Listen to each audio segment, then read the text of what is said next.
So do we want to, before I introduce you, David, can we take 2 minutes to also see who's in the rooms? Would that help you, or should we just go in straight to the presentation? I think might as well do introductions, right? Okay, so let me first start by introducing David Feldman. As he said, he knows most of you in this room, but some of you might not know him. He was a speaker in I2I session last year. He's the founder and director of 3 Owls, which is a marketing and advertising agency. He is graduated from the Emory Guizetta Business School, and he gives back to this college by being a visiting faculty and teaches there. Most recently, he has been named by the Atlanta Business Chronicle as the 40 Under 40. He's written a book, which he was telling us about, and he's an amazing speaker to learn about branding and marketing strategies. Apart from this, if I understand correct, you are also a passionate coffee drinker and home chef, right? If I remember correct. Yeah, I think having a 1-year-old baby slowed down the home chef a little bit. I cook very small meals for a very small person now, but it's also been really fun. Okay, congratulations. I didn't know you had a baby. Thank you. Awesome. All yours, David. Okay, as I said, let's just take a quick wrap in the room who's there. Paula, do you want to start? Paula? She's I frozen. think she's frozen. Yeah. Kimberly, would you like to go? Sure. I'm battling a cold, but I will try my best. And it's so good to see you again. My name is Kimberly Baker. I'm the proud owner of Kimmy's Heart Cards, where I deliver inspiration, hope, and love to those like me from the TBI community, which is traumatic brain injury. So I was just at my first run for traumatic brain injuries on Saturday at the Atlantic Station. So hence, that's probably where I got my flu from. Yeah. Awesome. Yeah. So I was very excited to see that you can be a vendor there and that I have special perks because I am a proud survivor. So yeah, Okay. talk later about that, Artie. Yes, would love to talk to you. Joshua. I'm Joshua. I run Pandiac LLC, which is a consulting business. Okay. Miranda?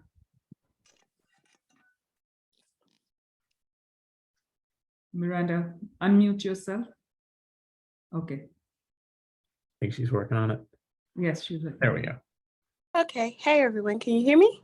Yes. Yes. Okay. Hi, everyone. My name is Miranda Williams. I am the proud owner of Inspire Consulting, where we are making minor adjustments for major transformations in the lives of seniors who are blind. I am a rehabilitation instructor for seniors, helping them to adjust to blindness in their own homes and environment so they can remain there as long as possible.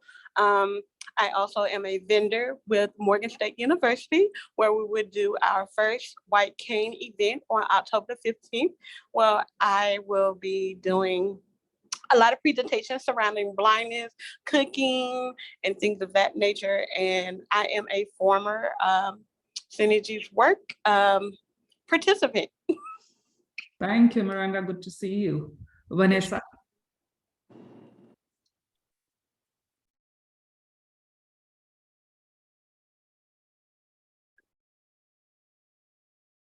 Vanessa, are you there? I'm just doing quick introductions. Just your name, where you from? No. Disconnected. Caroline, do you want to introduce yourself? Hey, I'm Caroline Bolas, and I am with the National Disability Institute, the Small Business Specialist there, and looking forward to our partnership with Synergies Work at our convening in October. So nice to see you. Nice to see you too, Caroline. Robin? Good morning. I'm Robin Davis. Hold on, let me start my video. My name is Robin Davis, and I'm looking to start my own business and just listening to see what information I can receive from everyone that is here today. Awesome, welcome. Okay. And we have Paula back, but you know Paula already. But Paula, do you want to take a minute?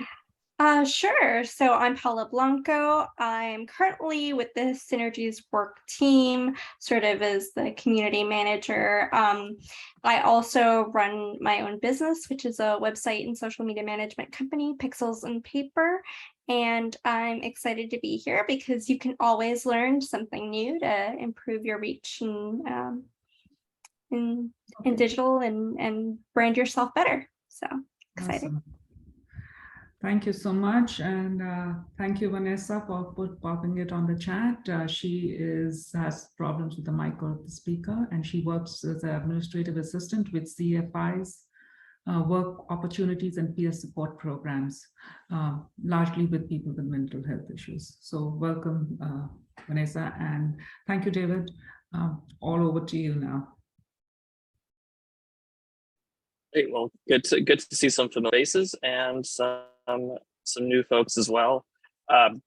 We have about 50 minutes today, so I definitely want to leave time for some question and answer. The structure of today's presentation will be very conversational. We're going to talk about building a brand and do it by actually looking at some brands and discussing how we perceive them, what the goals of that company were, and hopefully that inspires your thinking about your own brand. So this presentation will be only as good as the conversations. Last year I presented, we had awesome conversations. So please jump in. I'd love for y'all to do more talking than I do today. So let me share my screen and get this started. So,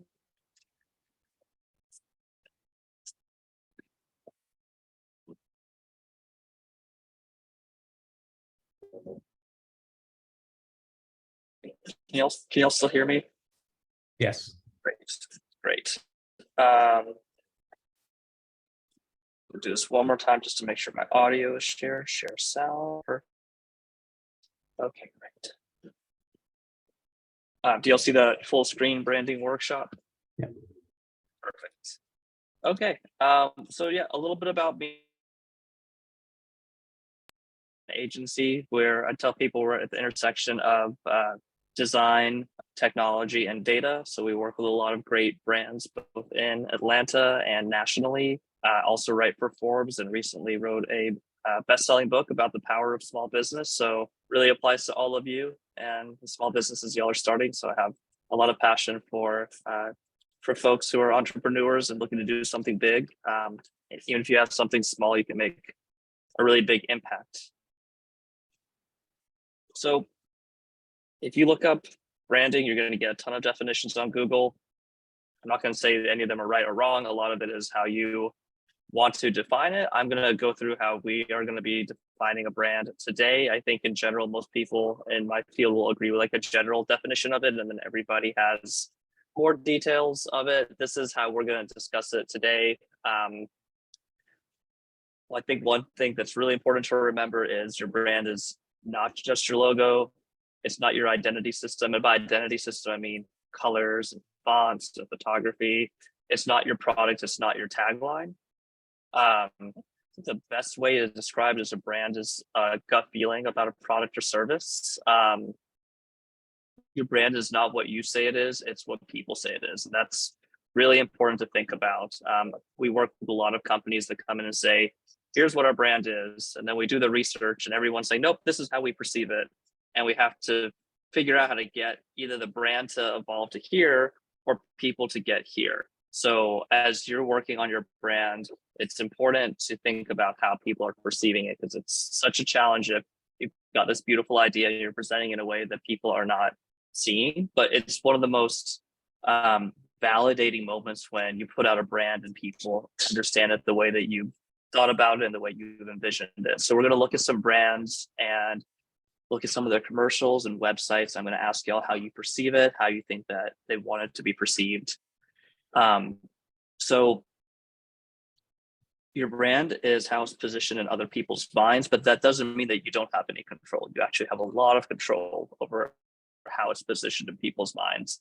So your brand, while it's not just your logo, just your identity system, just your product and tagline, altogether, these things do start to make your brand. So because it's influencing how people feel about your brand, it is important that you think about all of your messaging, every single touch point. And we know today that your brand is not just going to be visible in a store, it's going to be on a website, on social media. There's so many different touch points. So we want to think about all of that messaging and how it all comes together. So today I just want to focus on a couple of examples I think will really help drive that home. At the end, I'm also going to give you all a few brand exercises that you can run your own brand through. It's things that we do in workshops with our clients, but hopefully just doing some really simple acts clearly. So we're just going to dive right in. I want to hear what y'all's gut feeling is on a couple of examples. Some brands you might know, some you might not. But the idea is all of these ads were very thought out. There was probably surveys done, consumer research. The company itself thought, okay, here's how we want people to feel. I'm curious if y'all feel the way they want you to feel. So we're going to get right into conversation. And I think I pared this down to like 3 or 4 examples. And depending on how much time we have, by 12:45, I want to be wrapped up with this part so we can have time for conversation. All right, so we're going to look at Fender Instruments, one of the world's best known music brands, also a classic music brand that's been around since the 1960s. We're going to look at one of their commercials, and I want you all to give me a thumbs up. I picked this commercial because it also had a really good voiceover. So just hearing the voiceover will really get the point across too. I'll tell, for those of you who are not able to see it, I'll explain like what's being actually shown. But I want you all to give me a thumbs up to make sure that the audio is working when I play this commercial.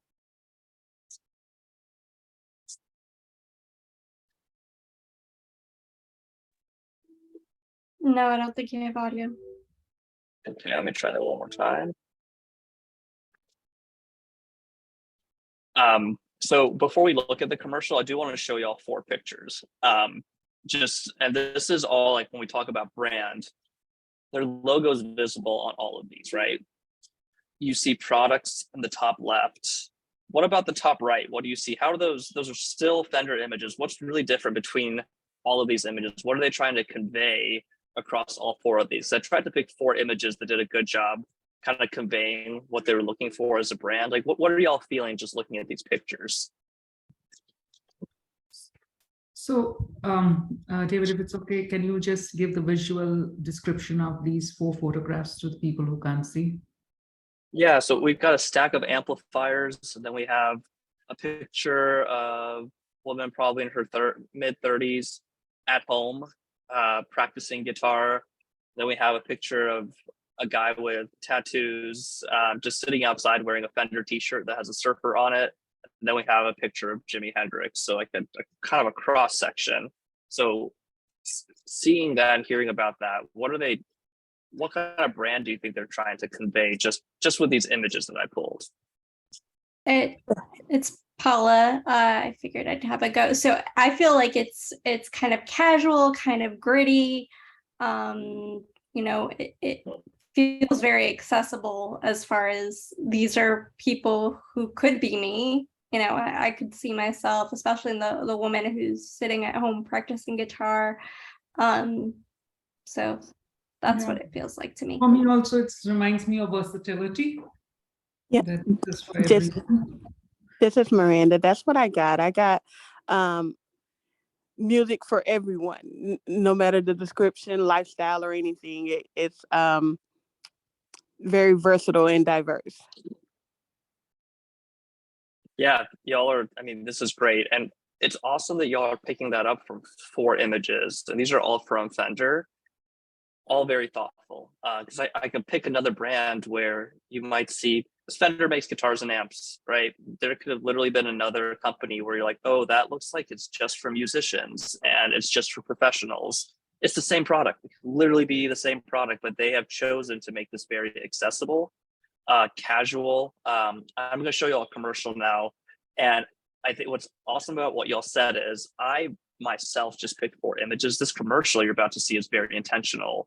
And I think y'all will see how this ties to everything y'all said. So this is where I'll need the thumbs up. So hold on just a second. So I don't even hear the audio. Hold on one second. Let me check this. Volume is all the way up.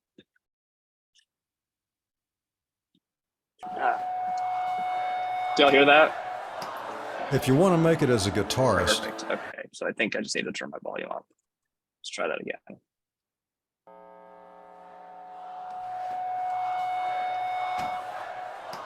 if you want to make it as a guitarist, there are rules to follow. Always hold your instrument properly and treat it with care. Stick to simple melodies. And don't try to do too many things at once. You have to hit the road to build a fan base. But don't expect to change the world. Only play the biggest venues. And while on stage, smile for the cameras. The rules exist for a reason. And you're going to need something to break them with.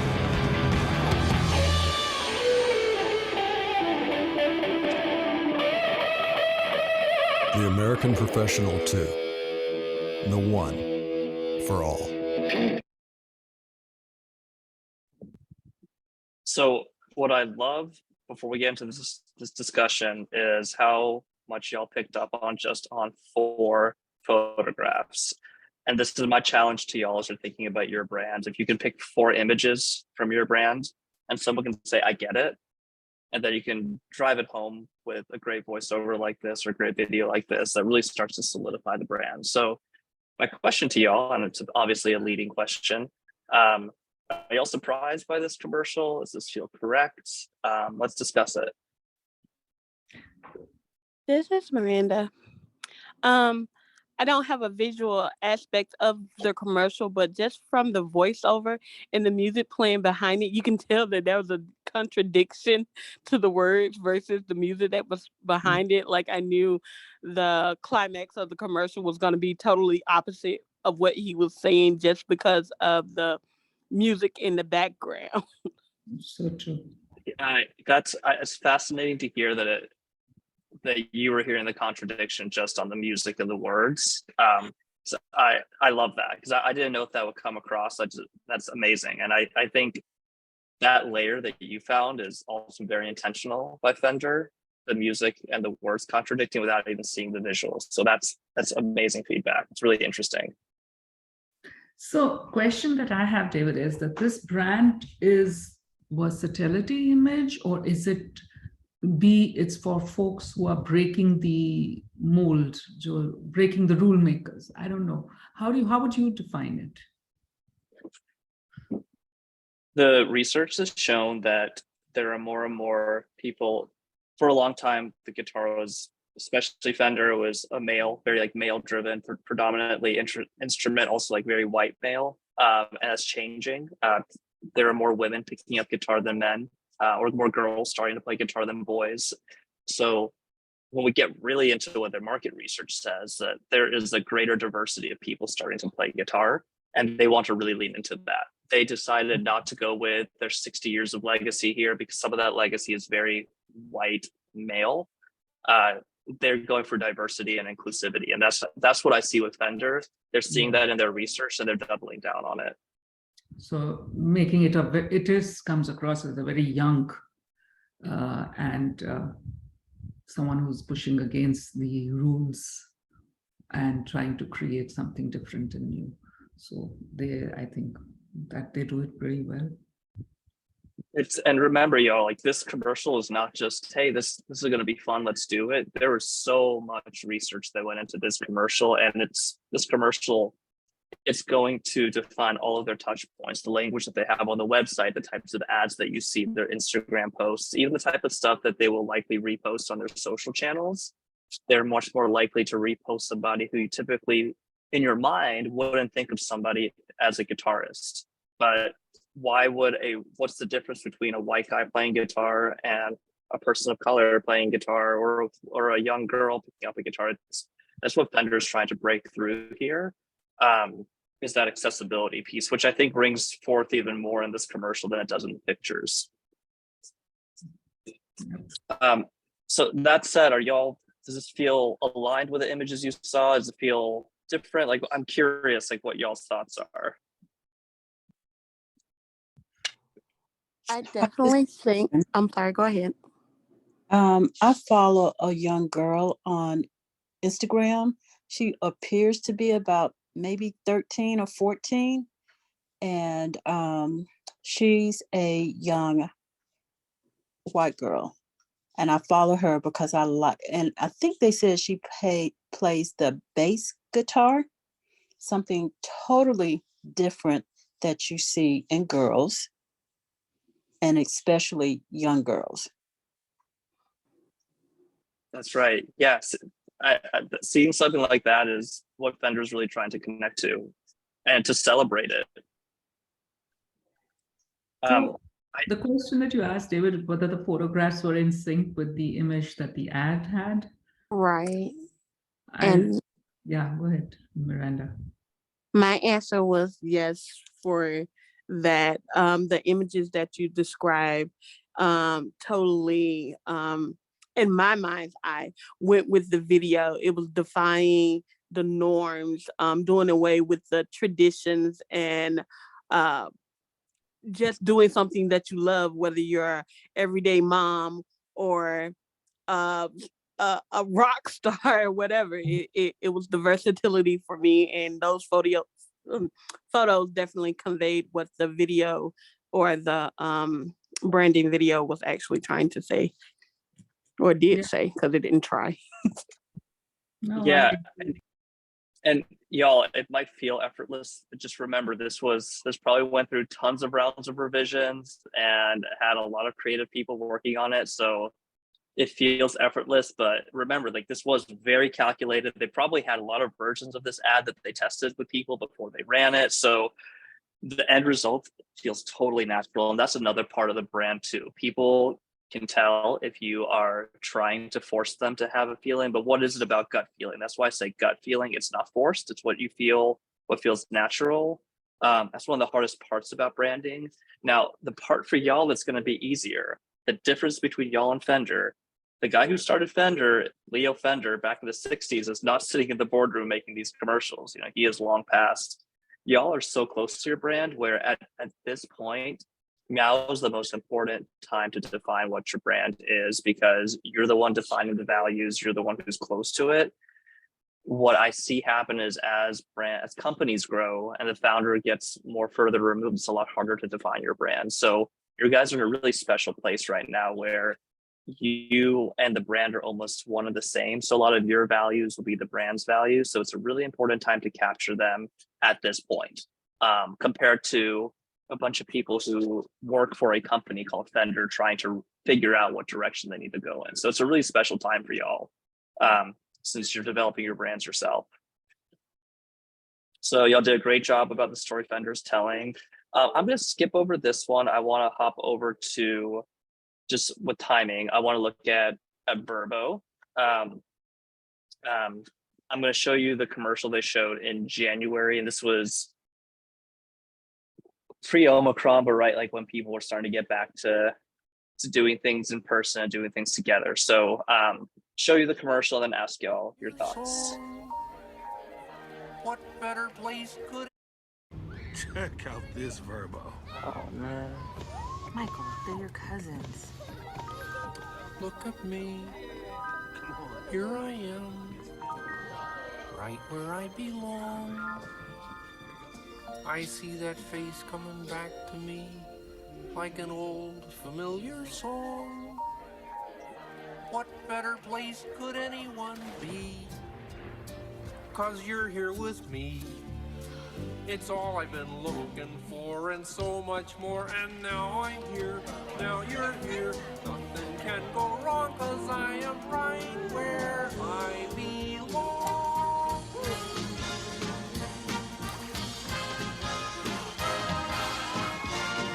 And now I'm here, now you're here. Nothing can go wrong, 'cause I am right where I belong.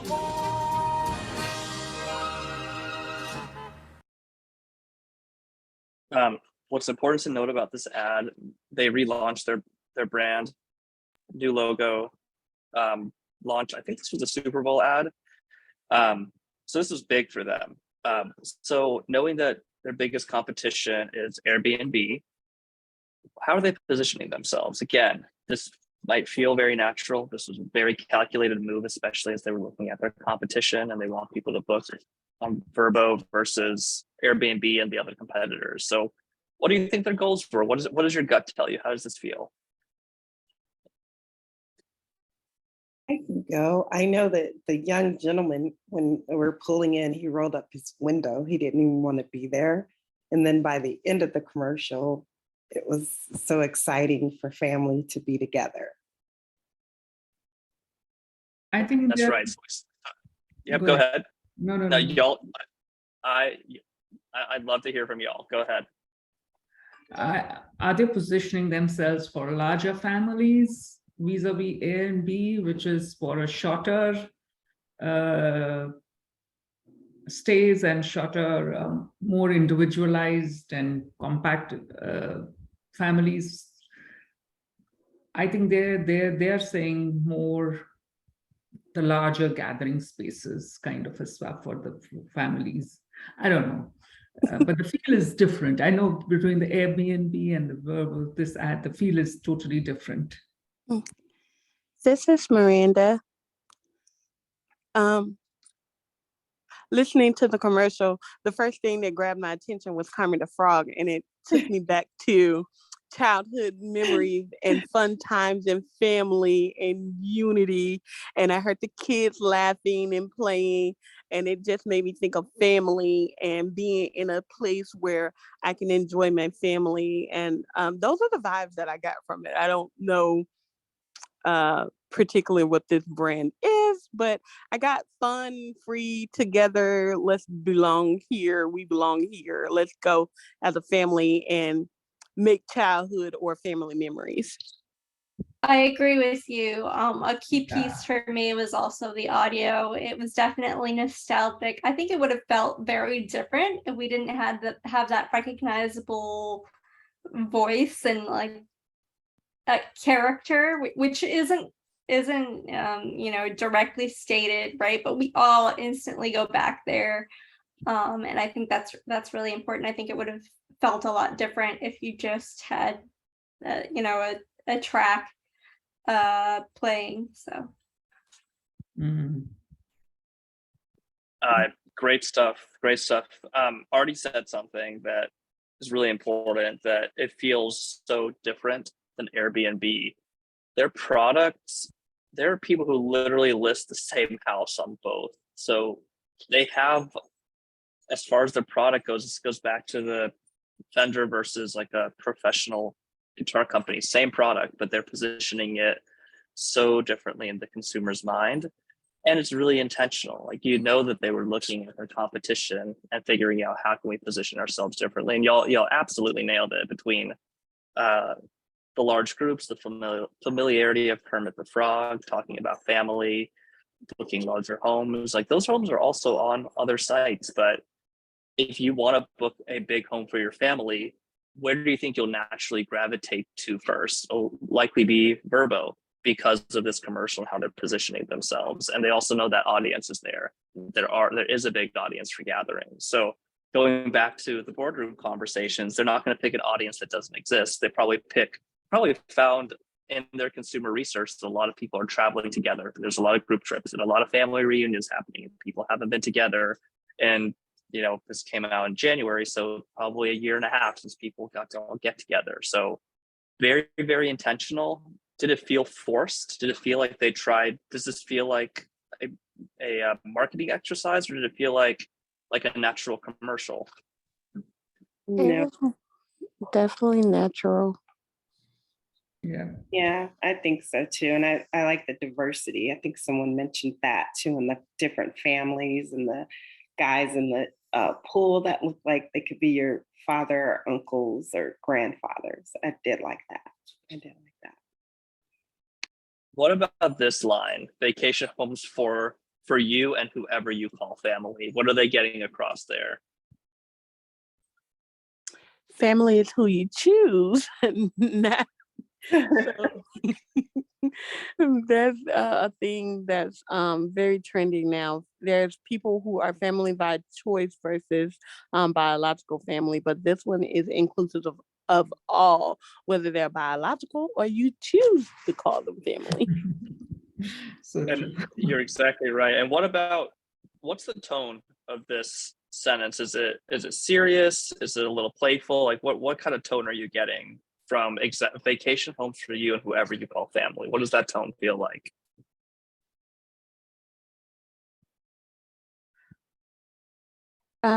Definitely playful, friendly, outgoing. Yeah, inclusive and casual. Accepting. Yeah.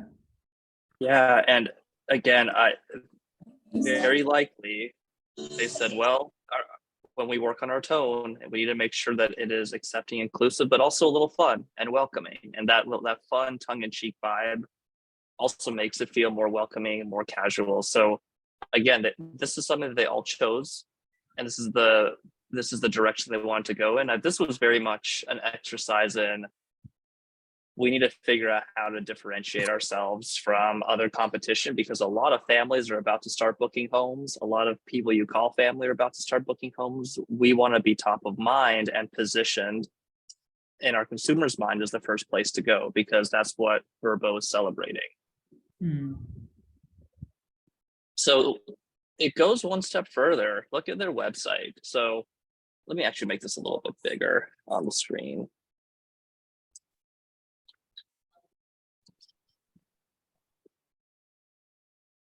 So if you look at their search bar, it doesn't say search. What does it say? And I'll, for those of you who can see it, if you can read it out loud, what does it say instead of search? Find your place for together. Do y'all see how they took their brand, they start establishing the commercial, and how it starts to come through every single touch point? Yeah, that's awesome. And what about, look at that little banner at the top. Does that look familiar? That language, it says vacations for you and whoever you call family. So they pulled it right into their homepage. And then there's language that says, get inspired for a family trip. And it shows on the beach, pets welcome, swimming pools, homes with free cancellations. But they are very much not just leaving the brand of that commercial. That wasn't just a commercial to get you to the site. It was really important that you see that commercial and that messaging, that tone, the imagery connected back to what you saw in that commercial. So when I say your brand is more than just a commercial, if you went to their site and it just said search and didn't have this language, you feel a little deceived, but this is them really committing to this direction. So again, brand across all touch points. I'm going to show you all one more, and then that's going to give us just enough time to have some discussion.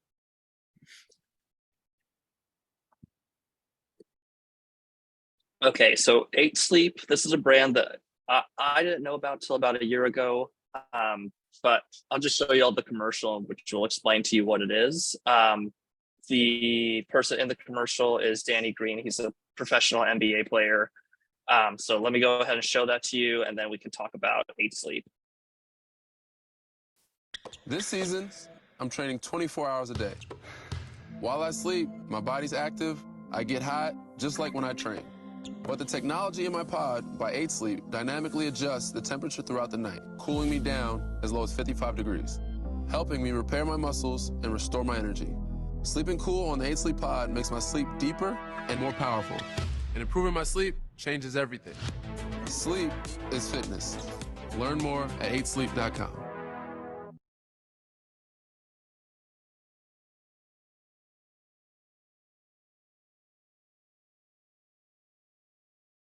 All right. So seeing that commercial,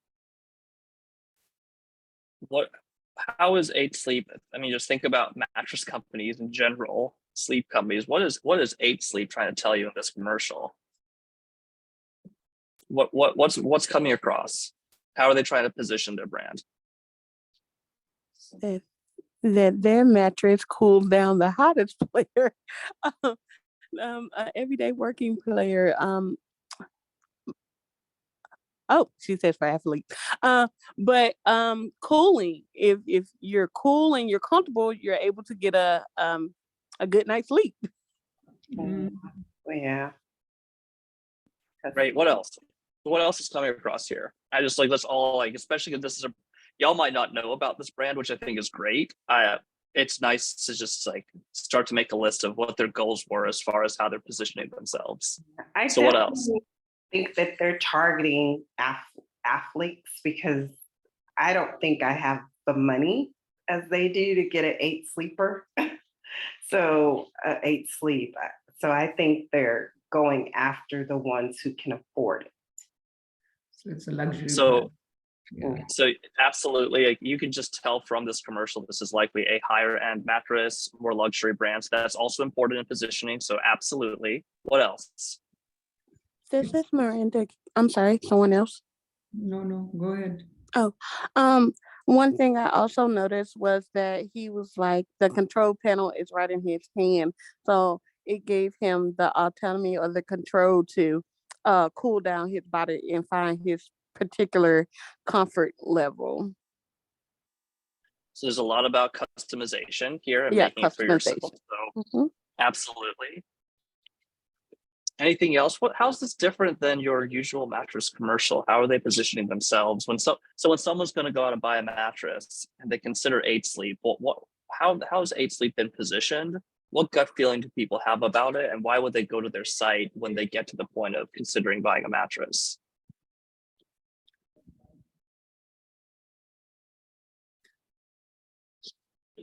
They have connected sleep and health and performance. I think that they have done it beautifully.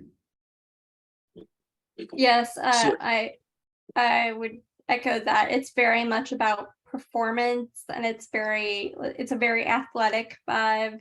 So I think it would be geared either to those who practice a sport, who want to associate with, being athletic, even if they don't, maybe they want that lifestyle.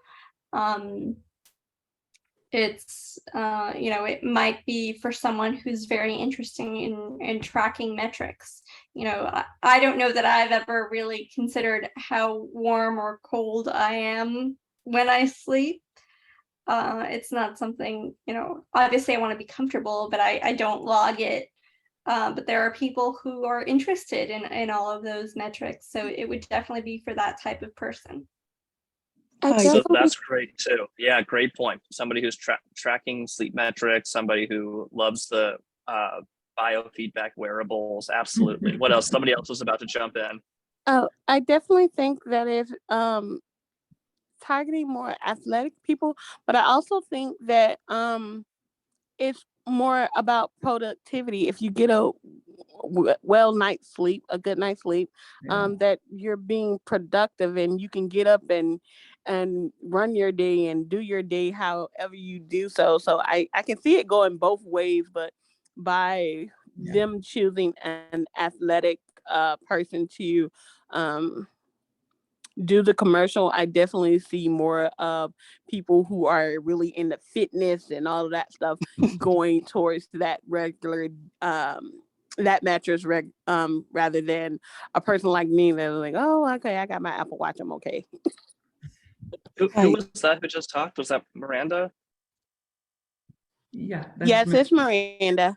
Yeah. So Miranda, there's something you said that I think is really important here too. Is yes, they show an athlete, but it doesn't take a lot to make the connection between, well, maybe I'm not an athlete, but I own my own business, and if I can perform better at my job, and this helps a professional athlete perform better. If I can perform better at brainstorming and at marketing and at coming up with my business plan, that performance goes beyond sports, I think they shoot for the top, but it absolutely translates to performance in general. I think, and that's the first time anyone said this on this ad, and I think that's great. Everyone's always like, oh, like everyone's an athlete getting more into group fitness and the social aspects of athleticism, but you're absolutely right. It is still positioned as a luxury item, but there's also just people who are high performing and not necessarily athletes. So that all came across in this 30-second spot. So great job. Let's look I at their noticed, website and their app. Oh yeah, go ahead. Let's keep the discussion going. I noticed how they kept it not dark. When he was in the bed, the room was kind of dark. He's doing the training, even that is dark, not too dark that you can't see, but it is on the dark side, if that makes sense. Mhm. Now, Yeah, all and that that's go ahead, because there's something really important there that you mentioned. So keep talking. I'm going to tie this to something. Okay, now for me, I do track my sleep.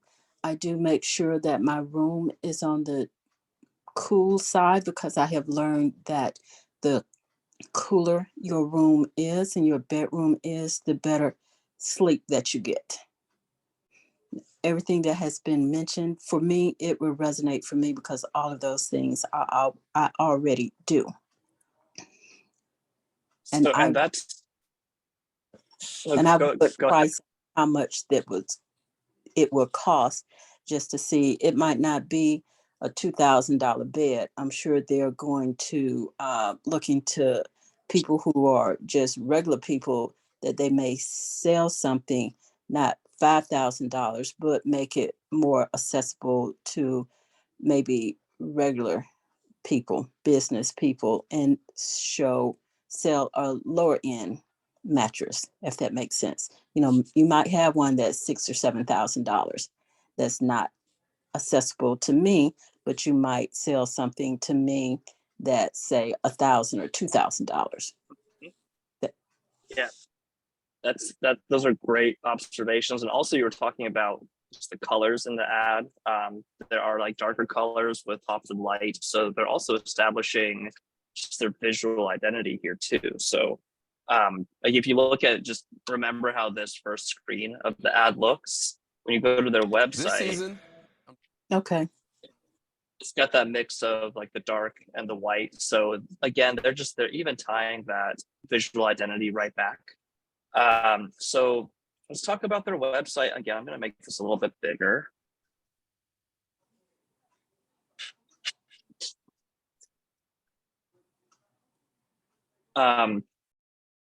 What language here are we seeing? What are we seeing here in general that's striking y'all?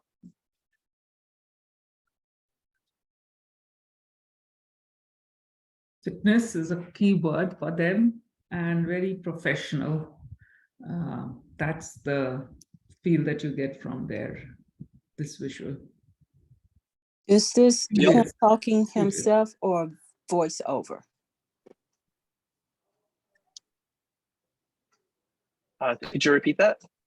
Is the athlete that's talking here, is him speaking himself, or is it a voiceover? I think in the ad, it was him. It was a voiceover of him speaking. Here we actually have, so I think what's, just so y'all know, the picture of the person on this homepage is Lewis Hamilton, who's an F1 driver. So when you land on, just think of a mattress site in general. What do you expect to see in that hero image? Like that first thing you see, like what do you expect to see when you land on a mattress site?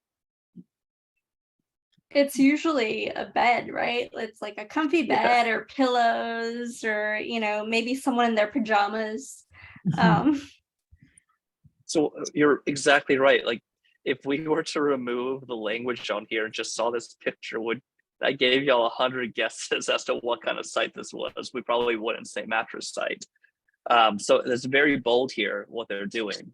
They're picking Lewis Hamilton, famous F1 racer, very high demand, requires top performance. So they're very much tying high performance to sleep, which was really bold. Like if you look at any other mattress site, you're not going to see this. If you look at the language, you see the word sleep fitness starts here, which again, probably not expected to see sleep and fitness together like that. What I do want y'all to discuss with me more is looking at their app.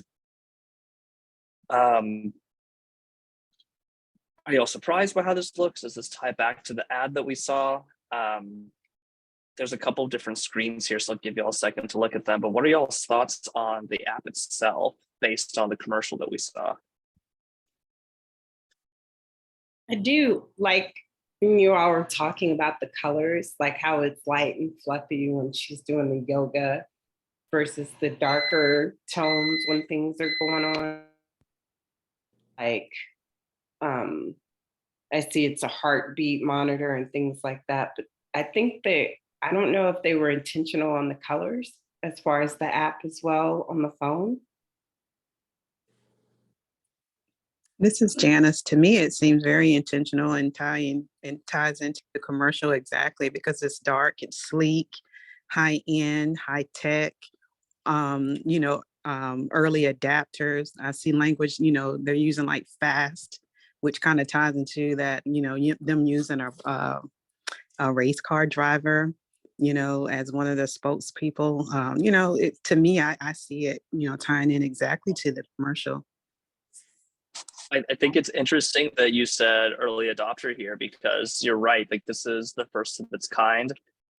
So it's very heavy on information, and they're coming up with like a new niche within the sleep industry. So this is also for early adopters, which I think it's really interesting that you picked up on that because that's very true. That is right now their market. They're building their base of early adopters for this.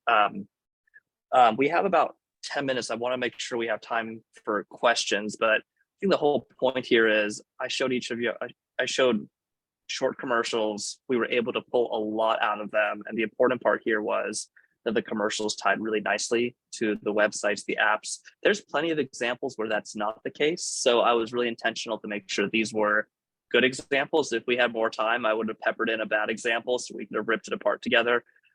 Which will be fun to do for next time. But I wanted to keep things really positive today and just get y'all inspired. So Artie, we have about 7 minutes. I can go through a couple of exercises that they can go through, or we can just do Q&A, maybe start with Q&A. And if we have any extra time, I can show the exercises. Otherwise, they're in the PDF that I shared with y'all. I think I have a question, David. As a small business, and I'm sure you'll share the exercises. How can a small business owner intentionally build a brand for themselves? Like, what are the first few steps that they should be doing or we should be doing? I think so much is just documenting it. It's really interesting how often we'll have a client come to us and say, it looks like there's Kathy Stratton is in the waiting room. Y'all want to let her in? I've got her in, yeah. Great. We have so many clients who come to us where we have the founder who's been there for 15 years and we say, hey, we've got to work on your brand because it's not clear. They'll say, oh, the brand's in my head, I'm good. And we're like, that's the problem. It's just in your head. So very, very, very simply, just to have something on paper is a huge start because you're going to feel it. But when you start to try to explain it, it can be hard to do. I'm actually going to show you. This is actually a great question, Artie. This is a really great little start, is the onlyness test.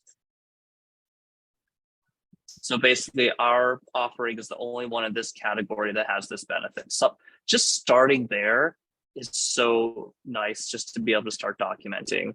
So like I said, y'all don't need a boardroom right now. So much of it is determining the onlyness part, which you all have, and you already have an advantage because all of you all are thinking about inclusivity, which is amazing. So I think that's a great place to start, is just simple documentation. Okay. In terms of some of the more practical aspects, deciding on things like color or font, or maybe, having something really sleek, or maybe something that looks more handcrafted or textural. What are some, best practices for small businesses when making those decisions to translate what we have in our head to something that we can share? That's an awesome question. What we will do is write something called a creative brief, which essentially informs our designers of what fonts and colors to look for. My advice is don't start with the end. Don't start looking at fonts until you find one that you like. Don't look for colors until you land on one that you like. Hold yourself to your values and your positioning. Here's what I mean by that.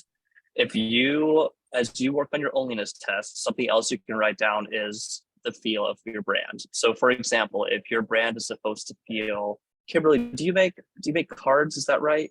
Yes. Okay. So we're going to use Kimberly as an example here. Yay. So Kimberly's brand is very much, and I'm just going to I might be wrong about some of this stuff, but it's very much has a handcrafted, bespoke, homemade, loving feel to it. And look, she's not the only one making them, but that's the feel you want to have, is this level of customization, level of warmth, etc., familiarity. That's what you start writing down, is our fonts should express homemade, familiar, etc. That means the color should also have that warmth. So really, rather than saying we need to have a cursive font, because Kimberly loves cursive fonts, you kind of want to go the other way, is here's what we want people to feel. And then when you actually start picking the fonts, you can say, is this tied to my creative brief? So the creative brief will say, here's what we do, here's our audience, here's what we want to feel. Here are the aspects of our brand. So thinking back to Verbo, they had a casual, more familial feel. So their logo is more it has more rounded lines and colors in it, intentionally. So start with a creative brief and make sure when you start picking your colors, go back and read that. Is it aligned with your values? Because you might love a font, but you're like, you know what? This font doesn't have that handcrafted feel, or the feel that feels warm and inviting. So start there and then start looking at fonts. There's a bajillion fonts out there, a bajillion color combinations. But if you actually look back at your brand, this is why it's so important to define it first. Then you can start picking pieces to represent that. Don't do it the other way around. Don't let a pretty font define your brand. You've spent way too much time thinking about your brand to let a font define that. Do it the other way around. Yeah. We have a few more minutes left. Questions? Yeah, sure. How do you, David, before we wrap up and on, one other question. How do you stop yourself from trying to do too much and losing the focus when defining your branding exercise? You want to do this and want to do that. And so how do you keep that field focused?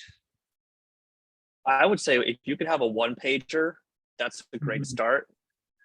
We'll sometimes receive brand guidelines that are 200 pages long, to the point where we're we got to skip stuff because there's just too much in here. So I think when you define your brand, if you can just answer some basic questions, who we are, what we do, who we do this for, what we want people to feel, how we're positioning ourselves against other competition, those really high level questions, what our voice and tone is. If you can answer those questions, that's at least 80% of it. You can go in, when you see these really, really long brand guidelines, it's usually because you have a big organization where somebody has to go to page 35 to know how to write an email or a social post because they need those directions.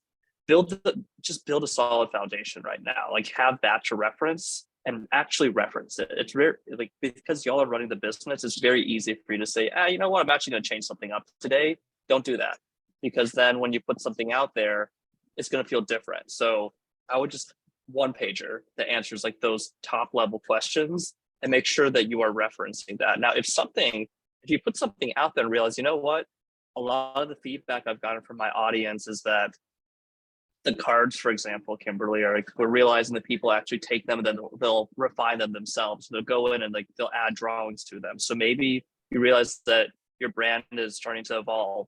So we want to update your brand guidelines and continue that. So if that's one thing that happens a lot, we do a lot of projects that are brand evolutions where brand's been out there for 10 years. The market's changed. They've realized people are using it still in a good way, but in a slightly different way.